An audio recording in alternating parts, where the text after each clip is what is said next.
And we have returned with episode 15 of IcoPod. I'm Bob Conley Jr. And right by my side, as always, is Austin Skinner. Not Bob Conley Jr. Yeah. Yeah, that's me.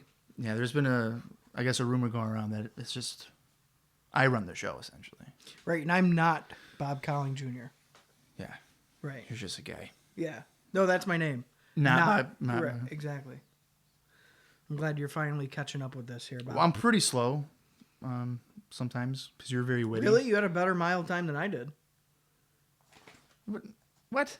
What? A mile time? We never ran the mile together. You said you were slow. Yeah. How fast can you run a mile? Not good. How long? I'm pushing 10 minutes. It takes me 13. So, yeah, you're faster than I am. No, if I run a mile in 13 minutes and you run a mile in 10? Yeah, I'm pretty slow. You don't have to rub it in. You're faster than me. Oh. What the fuck? Oh, my God. I wonder how many people are going to be like, wow, he's 3 minutes faster than Austin. That's insane. Well, they'd be correct. I mean, that's... Dear God. Okay. So here we are, episode 15. We're in April of 93. If you have any feedback, what have you, on what's going on, icopod@gmail.com or icopod on Facebook. Hit us up, talk to us, harass us, ask us out on a date, run a mile with us. Show us you nude. Me nude. Yeah, show us pictures of Bob nude. Yeah, those are almost for sure on the internet. Right. Yeah, pretty readily available. Just type in Bob nude, and then... First thing that comes up, it's him. Mm-hmm. Right. What do you think? Why? What do you think would pop up? What? What do you think would pop up? I don't know what you're talking about. Thanks, man. Great. So this week we have Raw from April 12th, 1993. But before we get into the actual show, as per usual, there are some things to mention, maybe discuss a little bit. If you're feeling up to it, Austin. We'll see. You play your cards right. Well, there's not a whole lot going on this time around, but the April 5th episode of Raw drew a 2.4 rating, which is the lowest rating for the show to this point. Ooh. You know what? I'm kind of surprised by that. I feel like we've definitely seen worse Raws. Yes, and it's surprising that it got that rating for the show after WrestleMania. Usually the night after WrestleMania is like the biggest show. Yeah, that's not good. Yeah. So, and it was also taped like 2 weeks prior, so maybe... Well, that explains it. Yeah, maybe people didn't really care about it. Right. On the house shows, they are in fact using two different doinks. So, I remember you had mentioned, I wonder if they're doing that gimmick where one's... Yeah. Well, it seems like they are doing that. One doink was in Poughkeepsie, while the other was on the England tour. It makes sense. Although, I don't know quality-wise... what you're necessarily getting. That's kind of a mixed bag to me. Because if you have Matt Bourne on your card, and then whoever else, obviously Matt Bourne's going to be the better doink, I would assume. I don't know, man. Steve Kern. Skinner. Well, that's what I'm saying. It's like, are people going to be able to see through it? No. If anything, they're going to think, wow, Steve Kern is a better doink. No, they don't know that, Bob. Well, I do. I wonder if we have seen on TV a doink that isn't Matt Bourne. I think we have. I definitely like in the ring competing? Yes. Like, oh, hey, that's Steve Kern? Yes. Or, hey, that's Brooklyn Brawler? Yeah. Like, in the actual match. Well, remember, I can't remember if it was last week or the week before, but it was Doink taking on Kamala. Was that last week? No, that was the week before. That was a few weeks ago. Yeah, well, regardless. I'm pretty sure, because even the wig was different. I'm pretty sure that was a different Doink. He had, like, the green outfit on. So it was, like, a different outfit, a different wig. I feel like that wasn't Matt Bourne. I don't know. I feel like any Doink we've seen actively competing is Matt Bourne. I mean, house shows I can see it being different. Well, I could be remembering it wrong, but I feel like I remember... Well, at least the outfit was different. Like, it wasn't the same outfit Matt Bourne's been wearing. Like, the same wig. It was definitely a different wig in a different outfit. So, I don't know. They're playing some sketchy games with that. I don't know if I like it. I don't know if I like that. I don't mind it really. I like that they're using two doinks in two different places. Why not do like 5 different doinks? Doink all over the world. Doinking it up. They don't have 5 shows going on at any given time. Well, doink it. What? Just have like Kamala dress up as Doink and be like, that's really Doink. But Would you pay a ticket for that? Yeah, I'd be world champ. Book it. Kamala is Doink, dude. Yeah. And he doesn't act like Kamala. Doink He Mala. acts like Doink and he does the faces and everything. Dude, yeah. He's like, haha, laughing. Yeah. Doink Mala. Perfect. Dude. He's got the face paint on. We're too good. Yeah. We should have been booking. This is ridiculous. Apparently the idea right now is to elevate Brutus Beefcake past guys like Bret Hart and Mr. Perfect on the babyface ladder moving forward. So he'll be, I guess, like Hogan and then Beefcake.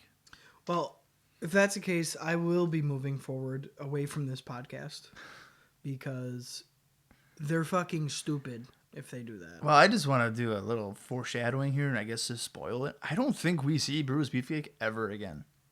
Really? I'm pretty sure. Well, that would make sense because, I mean, where does he fit after WrestleMania? Yeah, I don't know. I mean, in terms of television, he's not there. I know he does a few house shows. Sure. Well, Hogan. He's, that's good for that. But yeah, in television, I'm almost certain he does not appear again. That's pretty funny. You would have thought he would be around for at least the same amount of time that Hogan would be. But. If not, maybe a little bit more than Hogan. Yeah. Because you can still use Beefcake to get guys over. You can't really do that with Hogan. He's one of the few guys I feel like that hasn't done a lot of jobs either.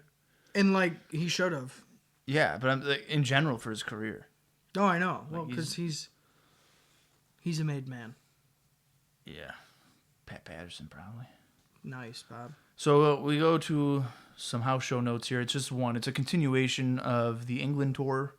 I remember I mentioned in the Rampage episode that I would kind of give a rundown on, I guess, the remaining cards of it. And this card that I'm about to tell you is kind of the direction that they would do for the rest of that week. So the card I'm using is from April 9th. They did about 4,000 fans.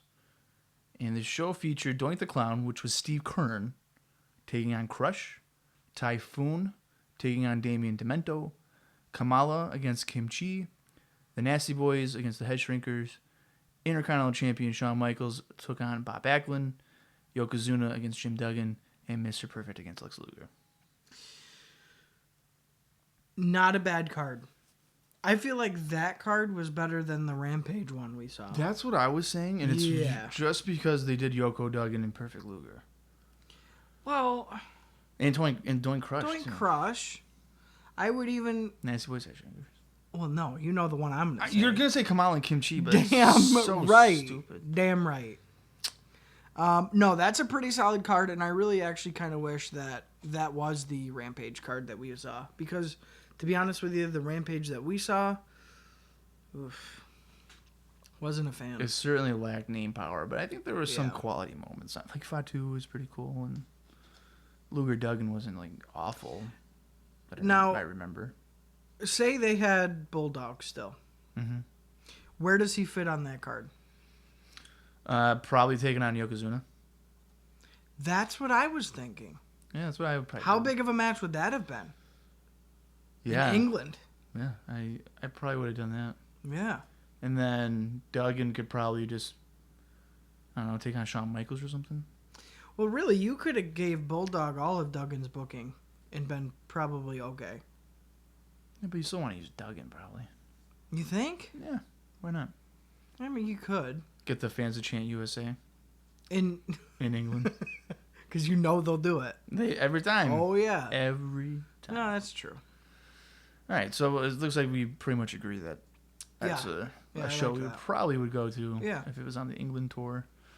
I have a couple notes here from the syndicated shows, which would be Superstars and Wrestling Challenge.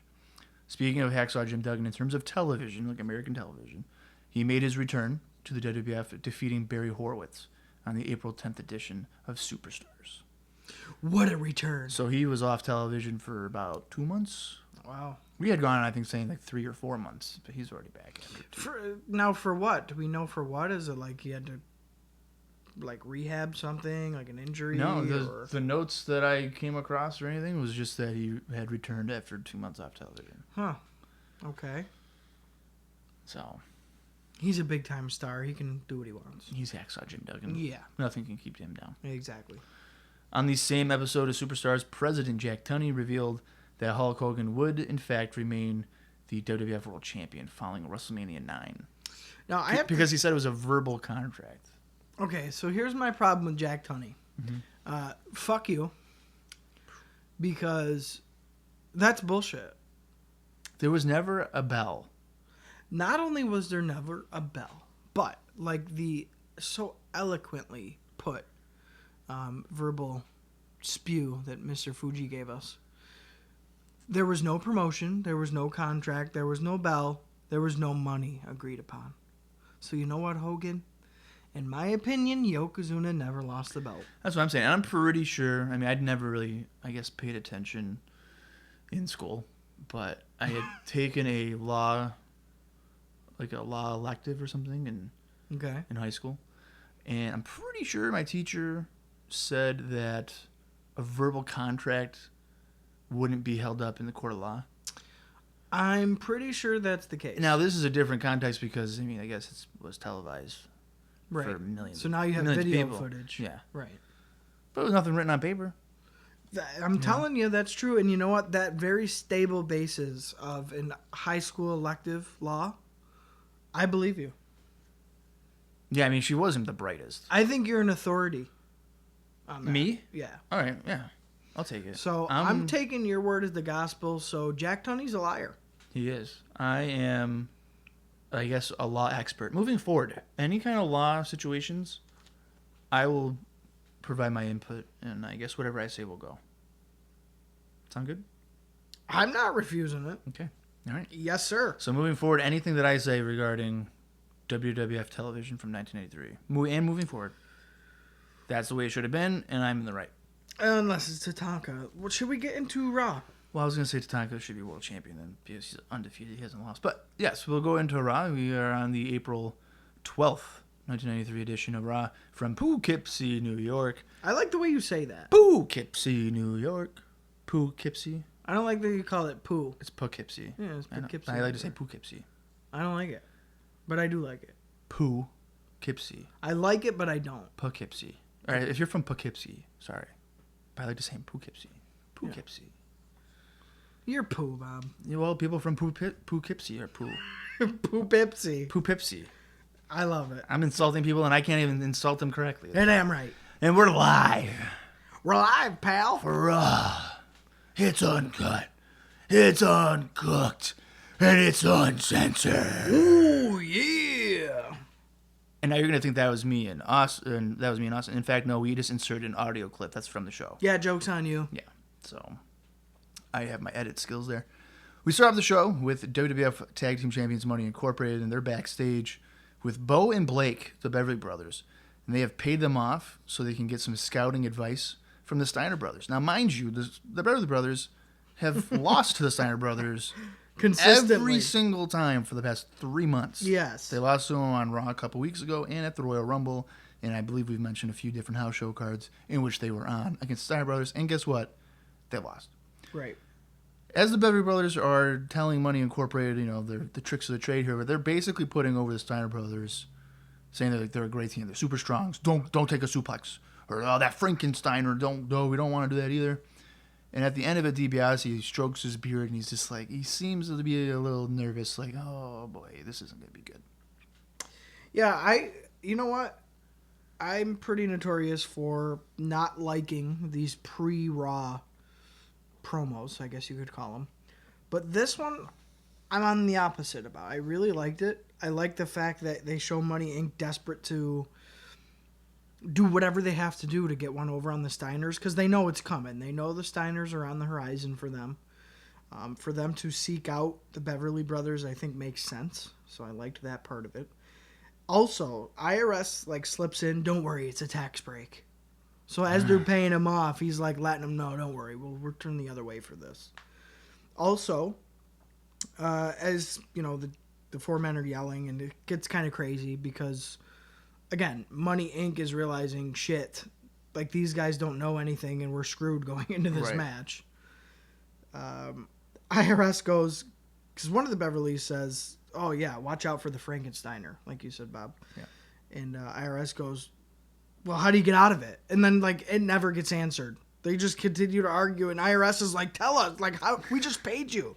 Tell us how to get out of it. Well, it just ends. Well, Irwin, if you were paying attention, they don't know how to. Because right. They get hit with it every single time. Right. I believe the correct way to get out of it would be you would hold on to his hips and then powerbomb him.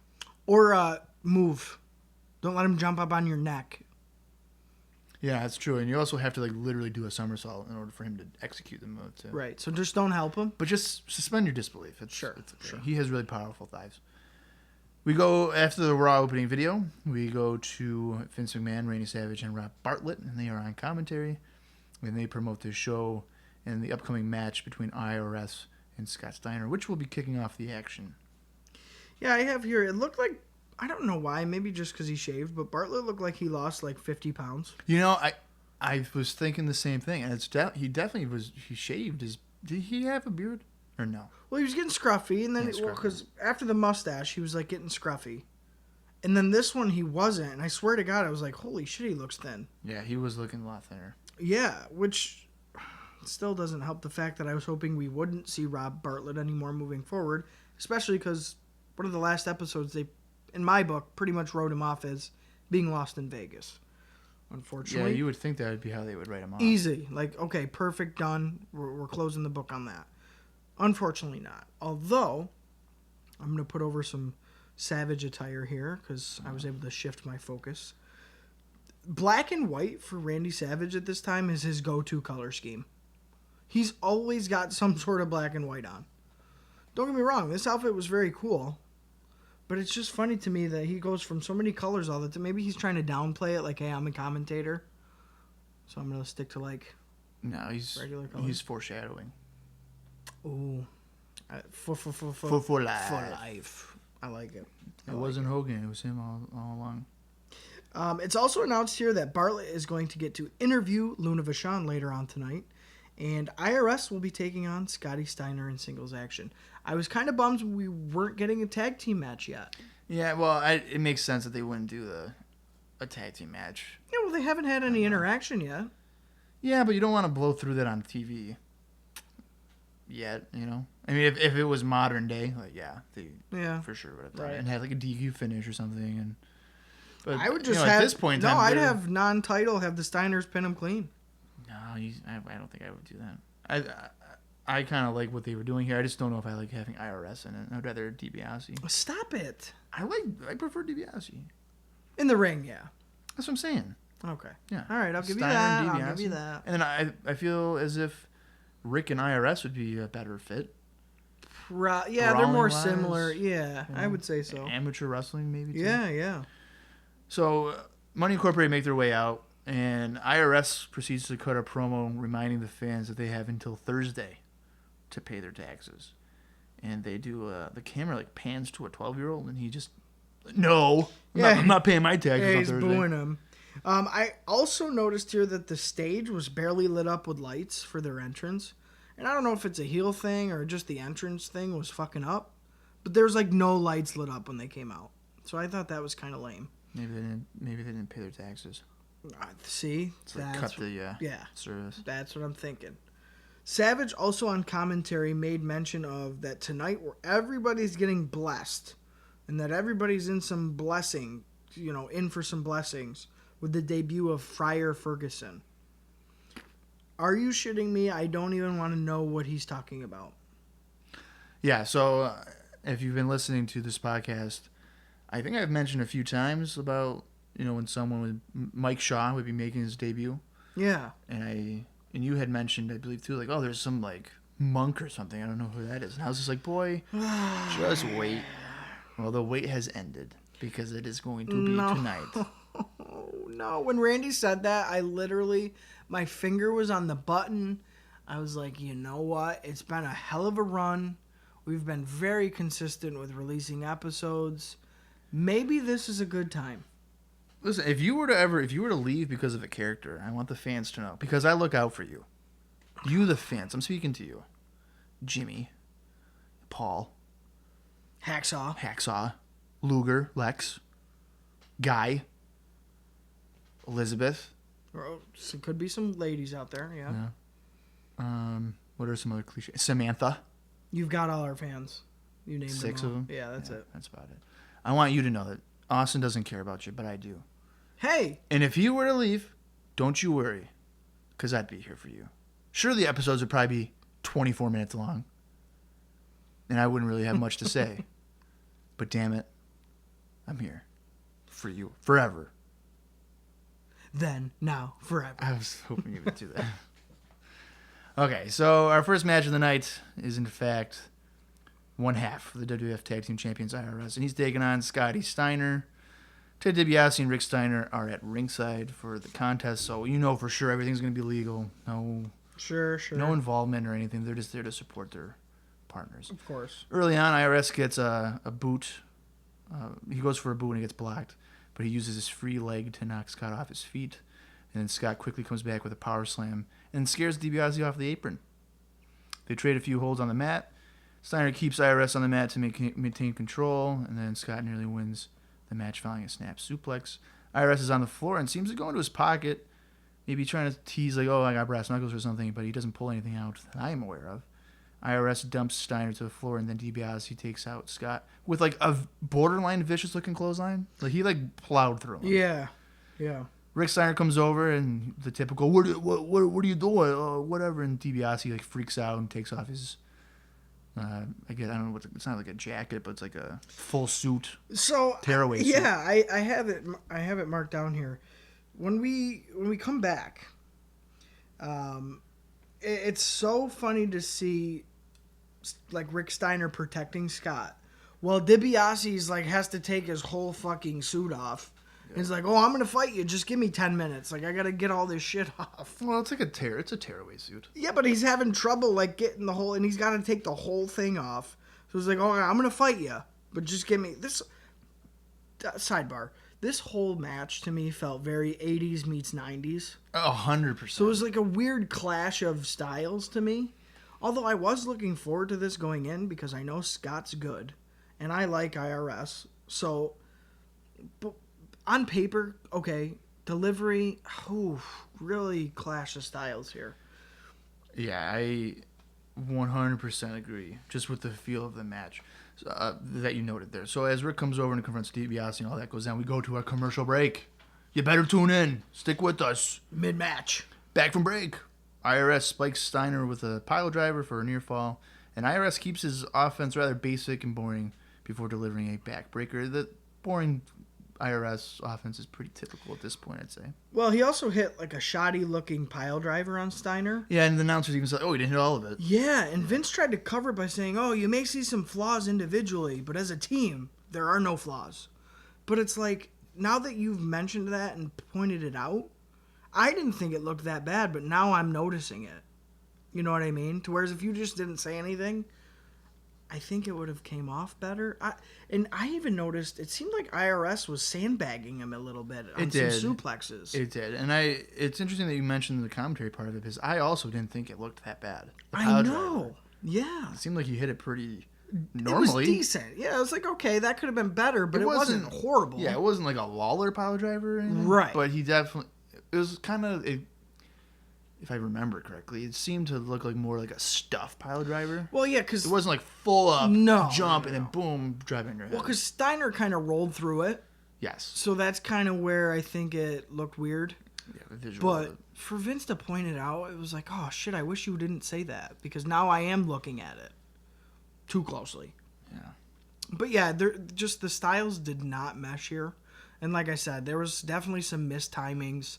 IRS, I'm telling you, on a couple suplexes, it looked like Scott literally was lifting his whole body weight and like was getting no help. I wouldn't be surprised because, I mean, I would have to think the Steiner Brothers are getting primed for a run. So maybe these guys from the 80s are like, well, if you're taking our spot, essentially. Trying to make them look not so great. Yeah. Yeah. Maybe borderline sabotage. I don't know. I'm not insinuating. Who knows? I'm not insinuating anything. Back to the action here. IRS takes his time going to the top rope and is met with a boot to the face. Steiner proceeds to drop IRS over the top rope using his tie to do so. Now, if Bobby Heenan was on commentary, he'd be like, "Why are you? He had him by the tongue." Yeah. Or something along those lines. Steiner continues with a backdrop, and Scott nearly wins the match with a double underhook powerbomb, but then DiBiase storms into the ring and causes the disqualification. After the match, Steiner Brothers take out Money Incorporated, and then the Beverly Brothers run to the ring and make the save, attacking the Steiner Brothers. So apparently maybe that payoff was hey, give us some pointers, and if we're in trouble, just kick their ass. DiBiase holds Scott and is then met with a double clothesline from the Beverly Brothers on accident. That leads to Money Incorporated arguing with the Beverly Brothers, and they shove each other. The Beverlys knock IRS to the floor and have DiBiase cornered, and then DiBiase is begging off and hey man, Money, remember that, and he's able to escape. And that ends the segment. A little bit of a tension there between seemingly two allies. Yeah, it was kind of a weird, who do we cheer for, who do we like? Like, do we really like the Beverly Brothers? Not really. But we definitely don't like Money Inc., so boo, you guys suck. See, now, when we get to, I guess I'm going to already plug next week's episode. I feel like maybe we'll be on different wavelengths here, but I don't know if I would be cheering the Beverly Brothers in this situation. Personally, 2018 me, absolutely not. I don't even know if totally I would not. do that back then. Absolutely. Because as you know, growing up, I mean, I like Money Incorporated. Yeah, but you said you liked the Beverlys too. Or is this now? Now you like the Beverlys? No, I mean the Beverly Brothers back then were okay, right, to me. Right. Again, judging off Coliseum video releases and shit like that. Right. That's what I'm really basing it off as a kid back then. Right. But I don't think I would, as a kid, I'd be like, okay, yeah, I'll take the rich snobs. Because that's their gimmick. They're like entitled kids. Well, and that's guys. Yeah, and that's the thing, because I don't think the Beverlys work as playing off Money Inc. They're equally hateable, I think. I don't think you can actually cheer the Beverlys. Well, that's why this whole, what they're maybe doing here is kind of backing themselves in a corner, because I don't think anybody's going to cheer for anyone. Yeah, does anybody really want to see that? Like, who wants to? It just seems like a random that? thing. It comes across to me as a last ditch effort to maybe make an angle out of something, give the Beverlys any kind of direction. Right. Yeah, because as of right now, there's nothing for them. Yeah, the Beverly Brothers have been there for about probably 2 years, and the entire time they were heels, and they have had very little success. Right. So I think the run would be kind of drawing towards an end here. Yeah. As for the match, I thought it was okay. Probably average at best. I was hoping for a little bit more out of it, personally. Again, I like Scott Steiner. I thought IRS could have a decent match with him. I fully expected the screwed finish. Did I like how they did it? Not really. I would have rather IRS just cheated, to be honest with you. Although, one good line from commentary here. So IRS is whipping out dirty tactics during the, and this whole time is mocking Bartlett, shutting him down, because this is kind of his quote-unquote return to the commentary at Raw. So Savage goes, "Oh, I think there's something wrong with your microphone. It works." Yeah. So Savage is already, match 1, he's already taking shots at Bartlett again. So other than that, for commentary, you didn't get much here. I always like to make note of some good lines, because I pick up on that. Well, like we've mentioned before, you definitely pay attention to the commentary and the surroundings, and I find myself more focused on the action. That's how I view wrestling, I guess. Which is good, because there's times where it's like suplex, clothesline, shoulder block, tackle drop down. And it's like, what else is going on? Right. What signs are people holding up? What did the announcers just say? Yeah, the signs and stuff, if it's in the match, I'm oblivious to it. So I'm not focusing on that. That doesn't grab my attention. I guess. Well, I think that's why we go together like lamb and tuna fish, Bob. Yes, that's a great analogy, and people use it all the time. Exactly. As you noted about Steiner and IRS, I haven't noted here that I felt like it was pretty obvious in comparison of just how entertaining Scott Steiner is compared to IRS, whether it's offense and just overall presentation. Completely. So that's why I totally agreed with your observation on the clash of styles here, of a late 80s and the early 90s, like a more fast-paced type of direction they're trying to go. Like Steiner's offense is fresher and newer, hipper. Yeah, and it's like it's literally the WWF turning the corner right in front of your face. Like that's what it is. The old guys are fighting it, but it's gonna happen whether it looks pretty or not. It's coming. Like we're turning the corner. Right. You know, that's what I took this as. No, yeah, I think that like a changing of the guard. Yes. And I think that's what most of '93 is really. Right, because a lot of the old guys, Bob, are getting exposed. Like a lot of stuff's coming to light that either it's in the public eye or it's in the ring that we're seeing. Oh, maybe these guys weren't as great as we thought they were. Fucking Virgil. Yeah, Virgil would be a prime example. Listen, I know he's your guy. He was, but he's getting exposed. He was like horribly exposed. Yeah. Like, wow. Yeah. Coming out of that match, we go right into our second match. Obviously, there's probably a commercial there. But... Well, yeah, and we got a recap of WrestleMania, shots from the show. They put over, hey, buy the replay tonight after Raw. So they're really still plugging Mania. I would be interested to see the replay buys on WrestleMania. You know, I've never understood that approach. Yeah. Hey, the show's happened 2 weeks ago. Right. Watch, you know check most of the replay. finishes. Yeah. By now, you know what's happened. Exactly. Like, why would you want to tune it? Like, wrestling just doesn't translate like that. Right. You know, if it was like a regular movie or something, I guess. Right. Or like a live play, I guess. But right. Wrestling, when you already know each result, you're tuning in, you're like, oh, I know. But then again, you look at it like, oh, well, why would you buy the VHS tape? Well, that's maybe you have forever. First I was going to say, maybe you really liked Tatanka versus Shawn Michaels, and you want to be able to watch that match whenever you want. Yeah. So I would think in that sense it makes sense. And obviously their VHS business did great, but the replay, I can't imagine many people bought replays of pay-per-views. I mean, it wasn't at a cheaper rate, right? It was probably still $30 or $29. I think it's 25. The same rate. Probably $30 back then. 35? 30. 30? I don't think it was 35. No. Well, still, no, I don't think 25, maybe $24.99 or something. WrestleMania is probably 30 if I had to guess. Yeah. So I know when they do like the in your houses and stuff, I think that's like $20 or something. Yeah, pretty cheap. They definitely haven't changed the rates. No way. So the second match on the night is Tatanka, also known as My Boy. He's taking on Vine Cress, who, as I've mentioned before, would eventually become known as Big Vito. Oy. Don't be hating on Big Vito. I'm hating on Von Cress. Von Cress, the conehead looking guy. Yeah. The match starts off with Cress showing a lot of respect for Tatanka by spitting at him. Yeah. And he gets tossed around early on for doing so. And then during the match, Doink the Clown makes his way out on the aisle to like distract the fans. There's no interaction with Tatanka or anything, so I'm not really taking it as a angle set up or anything along those lines. Well, it's funny because at first Tatanka was distracted to the point where he went outside the ring. He leaves the ring to He doesn't go near Doink. Okay. But he leaves the ring and looks at Doink like, what is this clown doing out here? I didn't even notice that then. So I must have had my head down writing it or something. Well, yeah. Well, because to me, I was like, okay, maybe we're going to get a Doink Tatanka. And you know what? This is going to knock your socks off, Bob, because you ain't even wearing socks. It's true, I'm not. But I would have been into that. I would have been into a Doink Tatanka because there's so much you could do with that. Well, yeah, first off, these are two drastically different characters. And Tatanka's easy to pick on. Well, yeah. Right. The amount of pranks that he could do. That's what I'm saying. Especially with like the red dye for his hair. Oh my god. Doink could switch it out with something green. Or it's like hair loss and he dude, yeah. Jesus. Yeah. I'm telling you. Could you imagine if Tatanka was just bald in the middle of his head? Yeah, and it's because of Doink. Ugh. Yeah. Dude, I was so down for this. I was like, oh my god. Please give us that feud. What if? Because the matches would probably be decent, but the angle, they could do whatever. I think the matches would be pretty good. Because I would have to think that Doink would sell pretty well for Tatanka. Exactly. Yeah, exactly.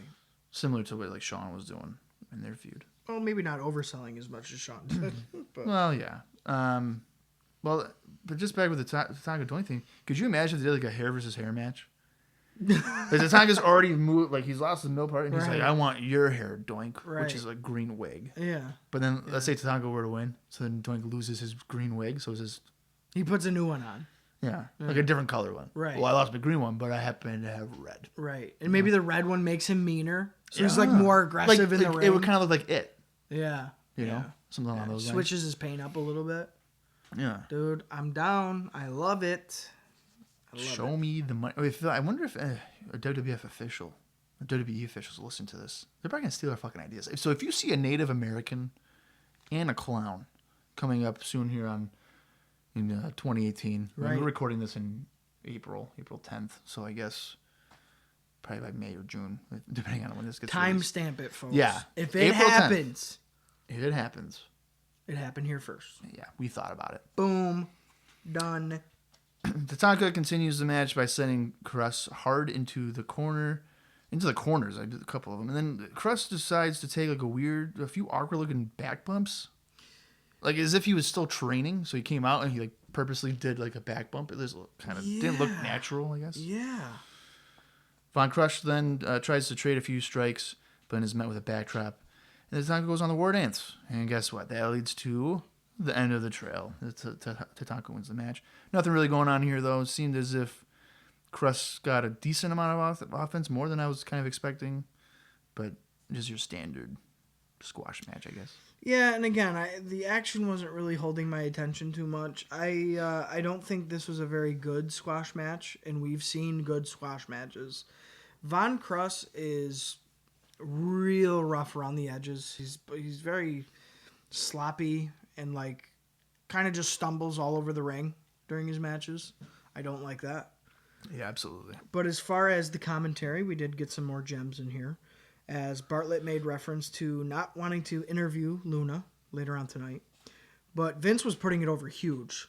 Like, oh, you're going to love it. You're going to love interviewing her. It's going to be great. And according to Vince, word backstage said that the Beverlys were fighting for a match here tonight. So they must have been complaining to officials that they wanted a match. We didn't get to see them complaining, but I thought that was interesting to note. That they wanted a match, I'm assuming, with Money Incorporated. Yes, that they were, yeah.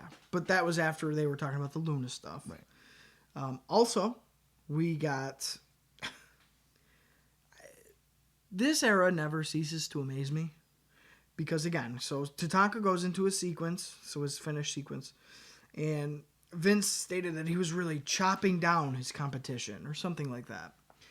To which Bartlett rebutted, well, he can't scalp him, Vince. I am beyond over the scalping jokes, and I have to imagine that Tatanka was too at this point. It's just, it's so, tired. It's just, those jokes were done. Can we not make them anymore? I don't think they're funny. The first one was like, oh my God, can't believe they said that. Now it's like, oh my God, really? We're still saying that. Well, wasn't the first one Sean? Well, one of the first ones, yeah. He holds up a scalp. Yeah. On the March WrestleMania show, I think it was. Yeah. He had a pre-tape promo, and he's like, I'm going to scalp you. Right. So that delivered, because it was like, holy shit, I can't believe that just happened. Now when they're making, subtle... quote-unquote jokes. It's like, no, just stop. I'm done. Stupid. I agree with that. I don't... Just because, the history with all that stuff, it just doesn't seem to be appropriate. Yeah, and not only that, it still seems like Bartlett's, hitching up his wagon to the back of the train. Still laugh at me, remember when you guys thought the scalp was funny? Yeah, you can't scalp him, right? Yeah. It's like, Bartlett, shut up. That train left the station fucking 2 months ago. It's like the kid in high school that made a joke, and then 3 months later, after still living on it. When somebody else makes a joke, they're like, hey, but guys, remember when I did that? Yeah. I did this? Still living on it. Stupid. That was me in high school. Nice, Bob. Nice. Yeah, you were the scalper. You were the scalp joke guy. Well, maybe. I didn't actually scalp people, though. I want that to be clear. I'm sorry. Yeah, we're still working out the court case for that. My probation ends in about three or 4 decades, so... Right. So you're almost there. Yeah. Sean Mooney Yeah. hosts the WrestleMania report. Why? And he lets us know because it's important. Yeah, but why isn't it Gene? Oh, I don't know. Fucking Sean He's Mooney. probably still in Vegas. Yeah, drunk. With hookers or something. Right. And so WrestleMania report with Sean Mooney, and the encore, as you have mentioned, is tonight at 10 p.m. Yeah. So I'm thinking, well, it's a 3-hour show, so you're from 10 to 1 a.m. People are gonna be watching the show on a Monday. Yeah, that's a good point. I didn't even think of that. Seems like a weird. Although, you know what? West Coast, I guess. Well, no, they said because they said West and East Coast was 10 p.m. I wonder if they snipped any of it. Oh, like an abbreviation. Yeah, Maybe. I wonder if they snipped. Like they might have cut off the opening. It was like 2 hours with all the togas and stuff like that. Yeah. I bet you got matches and promos, and that was it. And they like slip in other commercials and stuff. You think so? I don't know. I don't think I've never bought a wrestling pay-per-view Encore? replay. Yeah, so I wouldn't know. I bet you they didn't get the full show. I bet you it ended at midnight. Wow, that might be fair. Because, like you said, it's a Monday. Nobody's gonna want to buy that and stay up till 1 a.m. Well, I feel like if they cut any matches, like we could probably cut out Razor and Bob. Right, which they probably would. I would have to think so. Yeah. That's probably about it, though, right? Because that's the only filler. And like you said, all the pageantry and introductions, and you cut all of that out. I feel like it's got to be at a discounted rate then.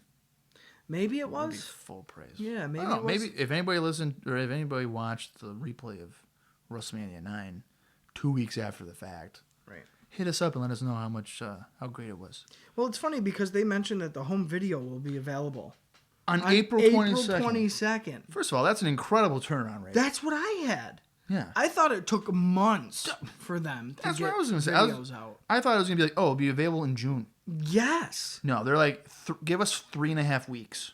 Yeah, that blew my mind. Yeah. I was like, so then I'm thinking, okay. That didn't even happen in like the Attitude Era. You'd have to wait like 2 months. That's what, dude, I'm telling you, that's what I thought. But here's what I'm thinking at this point. If I'm a consumer, if I'm a fan wanting to buy something, why would I buy your Encore if you told me I can wait 2 more weeks and just buy the VHS Not tape? even 10 days. Right. So, buy it for $30 and I'll have it forever. Right. So why am I buying your Encore? Oh, that's right, I'm not. Yeah. It had gotten to the point for me, more modern, where I would stop buying pay-per-views in general and just get the tape. Get them on, just get them on tape. Like the only pay-per-views I ever bought was like WrestleMania anyway, for the most part. Right. Yeah, I don't know. I thought that was... I would illegally record them. No, you didn't. You didn't blank do that. VHS. No, you didn't do that. Yeah, I did. So yeah, I don't understand the business model here. I think this WrestleMania recap is pretty silly. Like you pretty much just shot your own foot with that one. I would have, yeah. I don't. Business sense doesn't make much. There's no logical sense to it. No. But during the report, Mooney also notes that Hogan is the WWF champion in reference to what Jack Tunney had done. And that he says that Doink the Clown insists that the second Doink was just an illusion. Right. So we didn't actually see that. Right. And that Giant Gonzalez realized that he can't kill somebody who is dead. And then Mooney suggests that neither man will survive the feud. Awesome. I wouldn't be devastated if Giant Gonzalez was dead. And I wouldn't be devastated if Undertaker never rose back from the dead. I was going to say, if you had said he was dead, I was going to say he already is dead. Right. But you avoided that, so that's good. Yes, I did. So coming out of that, though, we have a shocking development here. And I feel like you are going to agree with me on this. What the hell? There's an Ico Pro promo, but not with Bret Hart. No. It's the Steiner Brothers. I was like, oh my God. I'm going to tell you right now, I've never seen that before. Me neither. It's always just been Bret or Lex. Dude, yeah. I've never seen that before. Yeah, and the Steiner Brothers are just like, first of all, they don't really say anything. I think Scott just says the phrase. Well, yeah, so they're working and Rickus is there like, yeah. Yeah, they're both looking fucking jacked. And even Scott has his signature, like, peaks at this point. And mind you, it's 93. Yeah. So I didn't think he quite had those yet, but oh no, he does. You get a real nice shot of him. Yeah, but it gets, like, real bad in, like, 6 years. I feel like he got implants in WCW, to You be think honest. so? To be honest, I think he did. So they, like, never changed. You know, like, always stayed the same size. Maybe when he had his back surgery. Yeah, it was like, oh, hey, just put those implants. It's pretty sketchy. That's a conspiracy theory. I'm liking it. So, other than that, like you said, they don't say anything, but I was like, fuck yeah, to the Steiners in this. And that just goes to show you, because the other guy who was just in this was, your WWF champion. Yeah. So they're putting, that's a nice cushion under the Steiners right there. I kind of would. It would be kind of funny if Virgil did it. Oh my god. Could you imagine him just like in the workout, like struggling because he's so like 3 chin-ups. He's like he says so it. frail. Like, you gotta want it. You gotta want it.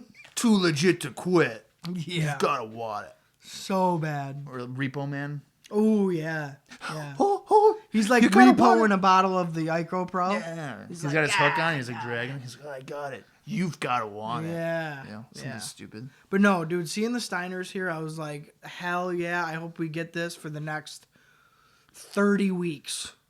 Well, give me the Steiners. If I had to guess, we probably will. Yep. Because they freaking use Bret Hart forever. For the 3 months or whatever. Forever. Back to ringside, we have Rob Bartlett, and he is all set to interview the recently debuted Luna Vachon. She made her debut at WrestleMania 9 in the corner of Shawn Michaels. Yeah. Luna comes out and she says she's not here to debate or argue about many things. She's just here to tell us the facts. I'm taking over. I'm taking over this. Why? This holds a special place in my heart. I thought you were saying that she said she was taking over. I was like, what the fuck are you talking about? But go ahead. No, I'm taking over. I mean, I only wrote about 4 pages worth of fucking material on the promo, but that's okay. Go ahead. I'm taking over. I'm just kidding. Because you know, and I told you this, Luna and Sherri, I'm telling you, I probably have Sensational Sherri as my manager. Luna is a close second. Big fan. So, all right, well, as you go through, I'll go on my Tinder account. Yeah, you'll scroll through your social media. Yeah. All right, so starting off, first of all, after Bartlett's finally stood up, his vest and shirt looked like bad couch upholstery. It was fucking horrible, like clashing patterns. So it was like, great. We're definitely in 1993 still. So that was a good confirmation there. Luna's outfit, pretty horrible too. Looked like half workout gear, half Luna Vachon. I wasn't sure if this was a Madonna video or German dungeon porn. Oh my god. So there was that. She spits at the fans, which a lot of spitting going on during this episode. See, now that's not my type of girl. A girl that spits, I don't like it. Luna then says she is the true woman of the 90s, walking the line between genius and insanity, beauty and beast. Bob's just entertaining himself fully over here. I thought I was going to get a reaction from you. Nothing. I no-sell you. I am talking about Luna and Sherri right now. Oh, God. She was being very overly animated here, which I didn't like. I think Luna is for shock value only, not really meant for the mic, I'd say. Well, that voice, though. The voice, but what comes out isn't really... Well, I don't like the voice, that's what I'm saying. She's just... No, that's part of it. Why you like her? Yeah. Who else do you know that sounds like that? Brian Pillman. Well, I wouldn't say that. Well, I did. Luna says that the only thing strong about Sherri is her breath, as the crowd got angry by cheering against her. And Bartlett really wasn't giving Luna much to go on here, which showed, because you could tell by the end that they were just kind of stalling for the arrival of Sherri. Yeah. It was just he wasn't feeding or anything. Exactly. He was just standing there. Exactly. Not knowing how to continue with it. But the same thing can be said about Bobby Heenan, too. When he Well, was doing it. But this is far worse than Far worse. Yeah, because you can was. tell Bartlett really doesn't know the payoff for this. So he doesn't know what to say or what to bring up. Yeah. And that's evident. Once Sherri did come down, she was sporting a full afro, doing her wooden walk that she always does. Is always funny looking. The power walk or whatever. Yeah, she always looks like a wooden doll. Sherri said she thought this place had more class than to bring on a half-bred woman like Luna to Monday Night Raw in front of the world. Which I was like, holy shit, here we go. Sherri's going to tear her a new one here. Luna then stole the mic back and said that she would wipe the mat with Sherri like a fine Picasso. And I was like, oh, creative. That was real good. Sherri then made it clear that she had been up against a lot bigger men than her, and if she wanted to step up, she was going to get it. She then literally kicked Luna right in the throat over the shoulder of Rob Bartlett. And I was like, holy shit. That was like a karate move. Sherri's turning it up. Bartlett was then in the way, so she throttled his ass and threw him to the ground. And Bartlett was way wiped out, and I was like, fuck yeah, Sherri. She's going ham right now. And this is why I'd want her as my manager, Bob. Not only can she lay the smackdown on the mic, she can whoop ass. So like, fuck yeah, I was all over this. Did I disagree with you on that? I'm just saying. You can have your I think Bobby it was- Heenan. Yeah, I think it was You a can reference have your to Bobby Sherri Heenan. and Bobby Heenan. I'm taking Sherri. Right, if it's between Luna and Sherri, I'm well, gonna of take course, Sherri. of course. I don't argue that. Yeah, I'm a Heenan guy. I Right. would prefer to be with Heenan. Right. I'm telling you. I'm making a case here for you. All right. Luna then got suplexed, or Luna suplexed Sherri right onto the floor. I was like, okay, that's turning it up again. And she followed up with a right hand, and it pretty much from there kind of turned into a cat fight. Bartlett tried to break it up, but he was, of course, no use. And Sherri was still all over Luna while wearing what looked like a nightie with lace pants. Sherri's outfit was just not good here. I almost want to go back and then watch the fighting part and do it frame by frame because first off, I was very interested in what was going on, and then secondly, I was like, are her tits about to fall out? So next sentence, ready? Sherri's huge jugs were a jiggle away from falling out. Yeah. And at one point here, I think it's towards the end, Luna gets on top of her and is like trying to take off her clothes or something, or maybe that was before what happened. I thought she was going to accidentally just tear off her bra. I couldn't help but to feel flashes of like the Attitude Era out of this. These women basically, and I'll continue, but it's like shock TV. Sherri starts choking Luna with a TV cable. They then, like you said, Bob, try to rip each other's clothes off. Luna started it, but didn't get very far before Sherri had Luna's ass and thong exposed as she tossed her over the barricade into the crowd. Then from there, they wrestled each other kind of around in the crowd for a second until WWF officials pulled the two apart. Yeah. Savage was all over this. I have it quoted. He was loving it. I didn't. What did you have him quoted as? I didn't. Randy goes. I think they're on the ground. He goes, "This is kind of exciting me." Yeah. I'm like, "Whoa, Randy." Yeah. Chill, he was like man. loving it. Unfortunately, the fun stopped when Sergeant Slaughter picked up Luna like a child and carried her to the back. Commercial break. So I'm thinking, okay, that's it. Their segment's done. Well, guess again, folks, because it ain't. We come back from commercial, and Sherri is standing with Savage, and Savage is about to speak on the mic, but Luna again comes down to the ring, and somebody must have told Sherri during the commercial to cover up her chest. Cause she had to have. Yeah, she was like using Randy's hat. Yeah, Macho Man's hat to cover her chest and bra, which she had been stripped down to, I guess. So she was literally standing there in a bra. Luna again attacks Sherri as Savage took his hat back. And the fun bags again were revealed of Sherri Martel. They continued to pull at each other's clothes until Sherri was able to get to Luna's bra. She teased breaking it, and Savage went, "Ooh, yeah!" He was loving it. And this was over the house mic that he said that. Oh, he did? Yeah. And that just egged the crowd on even more. So, I don't know what I was thinking here. I wasn't sure what to expect. Like, what is the payoff for this about to be? So whatever. So they egged Sherri on to do it, and Savage finally got words out to Sherri as Luna was again dragged to the back. She did end up getting her bra broken, but you don't see anything, thankfully. Vince did apologize to the viewing audience for what had just happened, so I thought that was interesting to note. And while Sherri is with Macho Man, she says that Luna Vachon can have a piece of her anywhere, anytime, because she is not going to let her destroy all that she has built in the WWF. To see Sherri and Macho Man interacting here was really cool, even if it was just following a Jerry Springer angle. I really love them two together. Well, I think it's the first time they've really had any interaction since like Mania 7. Yeah. Well, and probably when we did Rampage 92 there, I think when he fought Michaels. Oh, yeah, but it's very minimal. Yeah, very. And this time it came across as friendly. Like Savage is cheering Sherri on to strip down Luna Vachon. Yeah. It was very Jerry Springer, very over the top, but for 1993, man, it blew my mind. I enjoyed the entire segment. Loved it. And if I was a kid, dude, if I was watching this, I would have turned the volume all the way down and prayed that my parents didn't come in my room while I was watching this. Yeah. Because I'm hoping for a little booby action. Right. So, like, if mom comes in, I'm turning the channel for, like, a quick second and then churning it right back. I think even 10 years ago when I originally reviewed these, I don't know if I necessarily enjoyed it. No, dude, I loved it. But this was it was nicely done. It certainly would have me interested in seeing them wrestle each other. Yeah. And I mean, I've talked to you before about women's wrestling. I don't really... It doesn't entertain you. It doesn't intrigue me. Right. It's just, just not my cup of tea, I guess. But this was nicely done.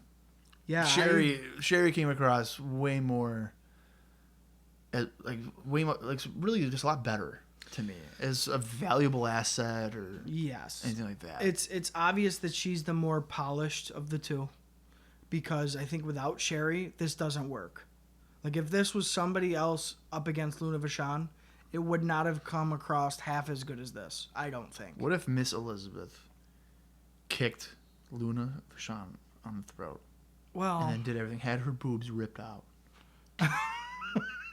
I would have that image plastered on the ceiling. Randy would be going nuts. Oh, than he was they'd be all dead. For this. He would be in jail. But still, I think, cool, because you can't have, what? I don't even know any girls from then, but I don't know. You can't just have anybody do this. Are there any female managers aside from these two that are actively doing it? Yeah, I can't even think of any. I don't think there are. Like Afa, that's not female. Afa versus Luna Vachon. Yeah. I actually, that probably would have been pretty good.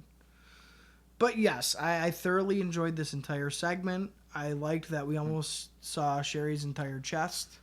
I thought that was pretty funny. I was real nervous. I really thought she was going to have it be torn off. Yeah, it was real close. Kids, get your parents' permission to watch this segment, please. And then turn the volume down and get the lotion out. Whoa. I think I just read that on Bob's notes. I'm sorry. Yeah, let me scribble that out. Yeah, you might want to cross that white out. Here's the white out right here. Thank you, man. Okay, and great. Yeah. Coming out of that segment, we go to our third match of the night. It's Papa Shango taking on Scott Taylor, one of the better enhancement guys that the company is using at this time. And it's pretty simple here. Did Fink call him Skip Taylor? I don't know. I think Fink called him Skip Taylor. He might have. Yeah, I'm definitely thinking. So much for Fink being the greatest ring announcer ever. Bastard. Son of a bitch. Shango doesn't have really that much trouble with Taylor. During the match, though, Rob Bartlett comes back out to the commentary table and is slapped around by Savage. And then as Bartlett had collapsed, and it looked like Savage definitely took some liberties there. As if he was like, "Oh, wake up, man!" Like he slapped him probably about a dozen times. No. He paintbrushed him. He definitely paintbrushed him. Yeah. You could tell. Well, because the first, maybe 2 or 3 slaps were probably legit, and then he, faked it. You know what I mean? To make it look like he's just waking him up. But the initial slap across Rob Bartlett's face, I was like, holy shit. I think the stiff ones, let's say there was 3. Well, he's been working with him for 3 months. Yes. So maybe he was like, that's for each month I'm working with you. Yep. Take that, Monsoon would have freaking killed him. Oh, he would have dropped an elbow on his ass. Yeah, he would have been like, oh, what's this? I have a shank. Oh, you're dead. Yeah, I'll wake you up. Yeah. It's pandemonium here. As he's getting escorted out in handcuffs. Yeah. Shango wins the match with a shoulder breaker. I don't really care about the match and all that stuff, but I've always liked Shango's shoulder breaker. Over the shoulder, it's pretty devastating. It looked devastating. This one, again, specifically, yeah, it looked like he hits the move very, very well. Very believable. Yeah. That's a believable move when Papa Shango hits it. Yeah, though that guy definitely separated his shoulder. Exactly. And he's not kicking out. Yes, exactly. Coming out of that match, we have our, I guess you could say, main event of the evening. No. And it's one that is for sure going to be Austin's all-time favorite. No. The main event tonight is Friar Ferguson taking on Chris Duffy. Now, you may be thinking, who the hell is Friar Ferguson? Well, he's a good guy, first off, and he's a monk. 400-pound monk. Yes, and he squirts, what is it, milk? Well, no, it's like the holy water. I could have sworn on commentary, they're like, oh, he's squirting milk in his mouth. No, I'm pretty sure, because I think that's what it's supposed to come off as. But I have a feeling water might have not have looked as good, so they're like, oh, put milk in it so you can see it on camera. Okay. It's definitely a weird... It's weird texture looking, yeah, and the color to it. Right. Yeah, because at first I was like, okay, it's probably water, but then he was squirting on his face, and I was like, why is it so shiny and weird looking? I didn't understand. Yeah, I didn't get it. And speaking of weird looking, Chris Duffy. Okay. He has got to be. I'm gonna put it right now. If we were to do an award show, He's number one for the ugliest enhancement guy in the history of this company. So his face is straight from the trailer park. 100%. Wearing... Pay me in tobacco, and I'm good. Dude, I'm going to go hang out with Skinner. Yeah. And I'm going to go fuck my sister. Yeah, so he's got really shitty electric blue and green, like Jerry Lawler tights on. So it's like the one boob is out. And then it's the long, like, tight pants. It's a good look. So that just goes to show you that where this is going. It's a clusterfuck from all angles. And as soon as the music hit here, I was just pretty much done. Like, I was checking out. Did not want to see this. What? I don't understand. I don't understand why you wouldn't want to see it. So Friar Ferguson's drinking the holy water or whatever it is as his music continued. And this monk literally wrestled in the monk gear with no shoes. Yeah. And I figured he'd have like a gear on at least. So he takes the monk robe off and he's got gear on or something. Oh no, he wears that. Oh my God. Vince said the match was a bit unfair due to the Friar's manager. Insinuating God, I assume. To which Savage said, "Who? Hulk Hogan?" It's like, Hulk Hogan's God? yeah, right. Yeah. I don't know if that was a dig by Randy. Like, oh, you guys push him like God, so I'm going to say that. Well, I mean, if you remember the promos by Beefcake, he was like, I saw the light. Well, that's true. And it was Hogan's hand. That's true. And maybe Savage is kind of picking that apart. Maybe. You know what I mean? I don't know. I don't know, dude. Holy shit. Well, this match is pretty bad. There was an awkward moment towards the end where it looked like Duffy was supposed to kick out of Splash, or maybe Ferguson was supposed to beat him. And then, I feel like he wasn't supposed to kick out of it. That's why I don't know what's going on, because he does the splash and then Ferguson just kind of like kneels there, and then he's like, "All right, I guess I'll go for the cover." And the referee's just like, "I don't know, okay, 1, 2," and then he just sits off of him. Yeah, so it was weird. Yeah, so I have that kind of detailed out. Savage says that.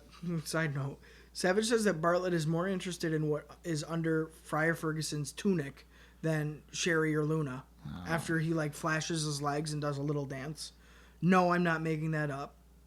It's fucking embarrassing. This whole match is fucking embarrassing.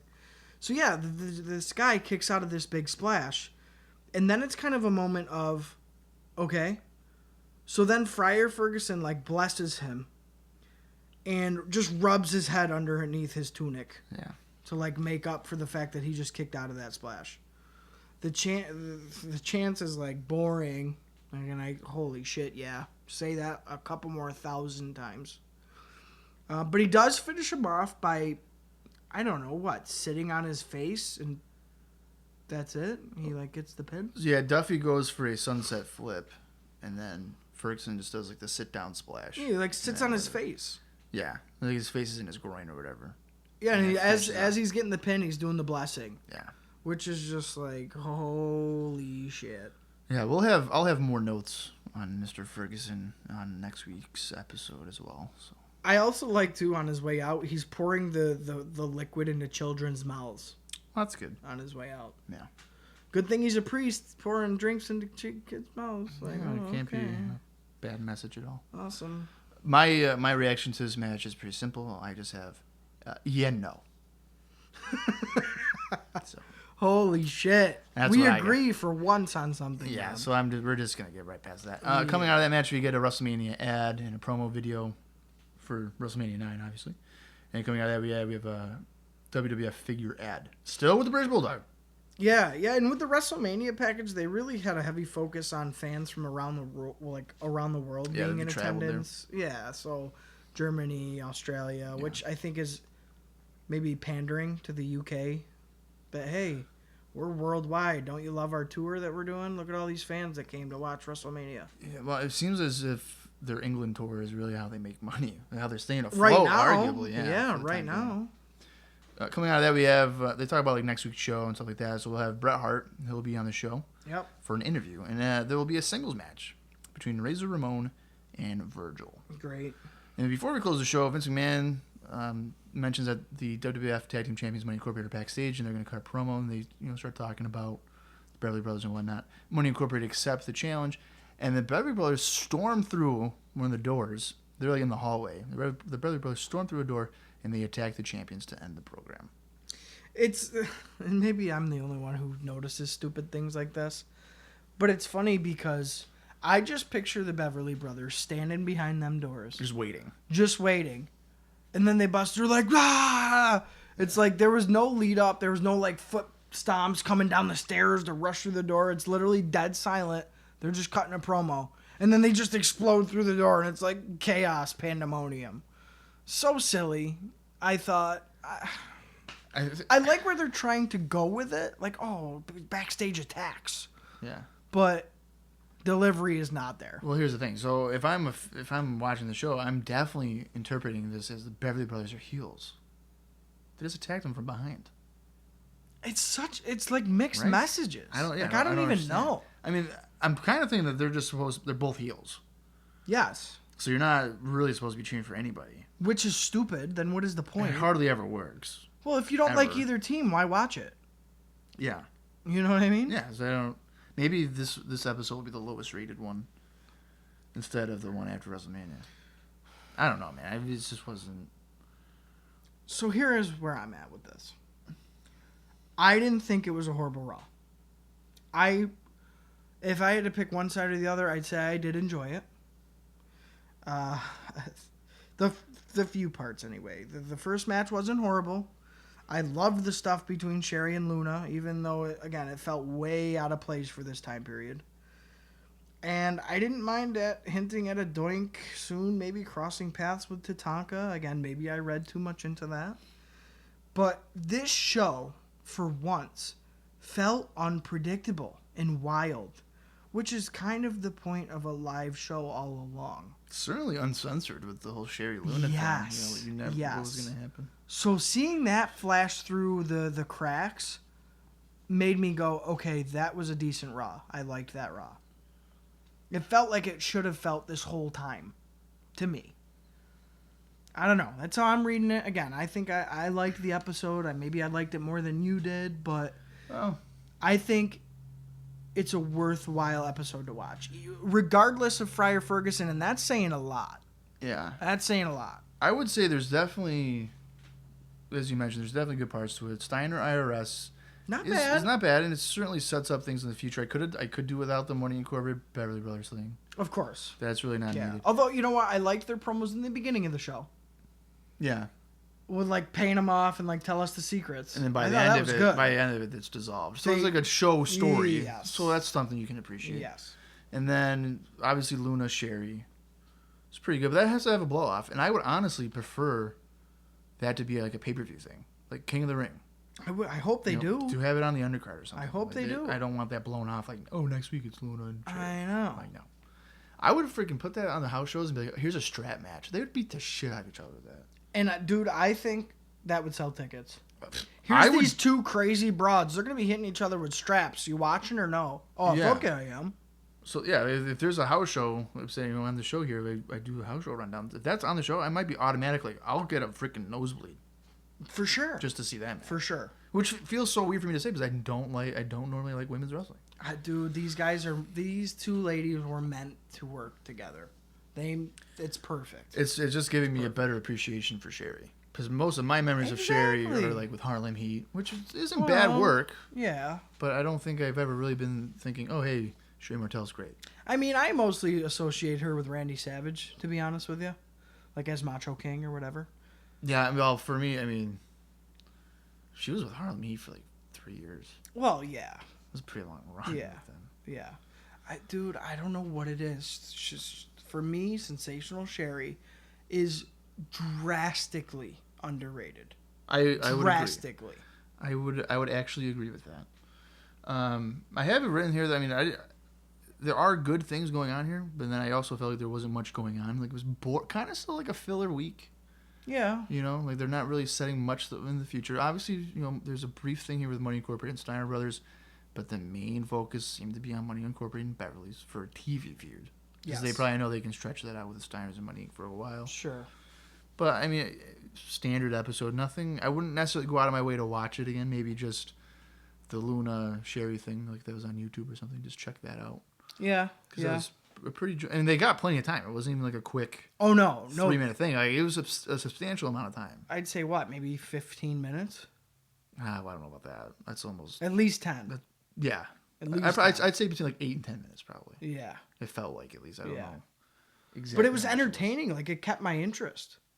Yeah, which is more than I can say for most of the in-ring action. If only they had a better interviewer. I know. Instead of Bartlett, it probably would have been like one of the more memorable moments. Yeah, because like we went over, he really blows it with Luna. Again, he gives Luna nothing. Luna's pretty much out there trying to cob together something.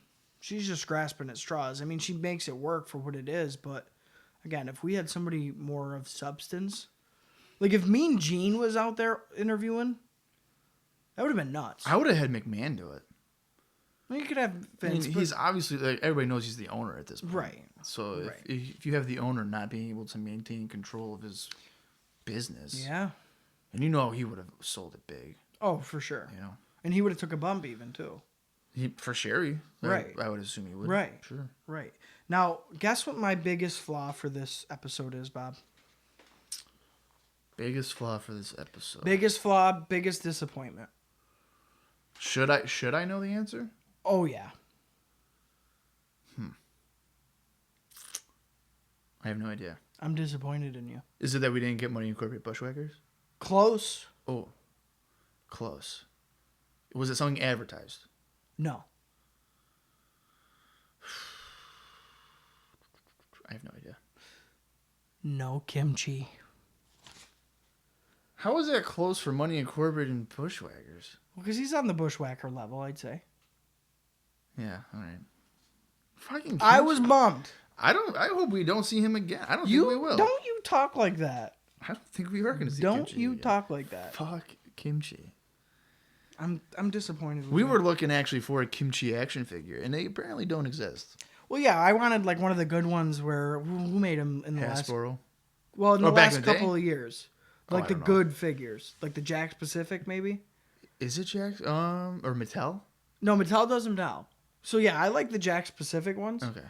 And I was praying that somehow they would have made like maybe a kimchi with a Kamala or something. You would think. And no, like the only kimchi you can get is the Hasbro one from like back in the day. Yeah. And it's like, what the fuck, man? Make a kimchi. I remember playing with those action figures, and I would kill my fingers doing it. Yeah, they suck. Yeah, they're like hard plastic. They're hard plastic. Yeah, it fucking blew. Yeah. So when they moved to like rubber, it was like so much easier. Right. So I was pretty bummed about that, guys. Pretty bummed. If somebody wants to make me a custom kimchi Jack Pacific figure, I will do sexual favors for you. Maybe. Whoa. Wow. Prostitution now is on iGoPod. Nobody's got to know. It's true. You've got to want it, though. You've got to want it. You've got to hear it. You got to hear it. Wow, I'm almost just joking there. All right, so next Me too. Well, you better hope the person that's giving you sexual favors doesn't choke. Oh, hey. So never mind. We're not going to go. Done. We're done okay. with that. Yeah. So next week's episode will be another Raw here. Will be on the, April 19th, I believe. April 19th edition of Monday Night Raw, which would be also from Poughkeepsie, New York. Do you have any other final thoughts for this episode? Or Poughkeepsie. Did I say Poughkeepsie again? Yeah. I know I'm pronouncing it wrong. So anybody that's like, wow, Bob doesn't know what he's talking about, I know I'm saying it wrong. It's implemented in my head that I'm not going to say it right. I think you're doing it on purpose. I mean, I wish I say I was doing it on purpose. Like Poughkeepsie. Is it me or is April flying by? Oh, no, it is. For this whole year, dude. Well, I'm saying for Raw. I meant in real life. Well, yeah, that too. But I'm saying for Raw, like, it was just WrestleMania. We're already, we're heading into April 19th. That blows my mind a little bit. I know. The next time we sit down, we'll be in May. What? Yeah, it's flying by. And you know what? I guess that's a good thing. At least it's not dragging. I know, right? Oh my god. We could be saying that we're only on episode 4. Right. February. Yeah, we're already 12 Raws in at this point. That's good. Is it 12? It's 12 Raws. Oh, yeah, I think you're right. And that's literally 12 weeks of TV. That's a lot. Well, the thing is, though, is that it's an hour show. It's really a breeze. I know you watch it differently and you pause a lot or whatever. But for me, like, I turn on the show to review it, and I'm like, 45 minutes, boom, kill it. Right, right. And it's just to kind of go off on a tangent here. I was talking to a fellow buddy of ours, and so WrestleMania just happened, and we just got the post-WrestleMania Raw. Moving forward, if they were to do a 45-minute Raw, imagine how much better it would be. Well, I know they don't want, Triple H for sure doesn't want the third hour. I think it's the network. Oh, it's USA. Yeah, USA. Yeah, they require it. Yeah.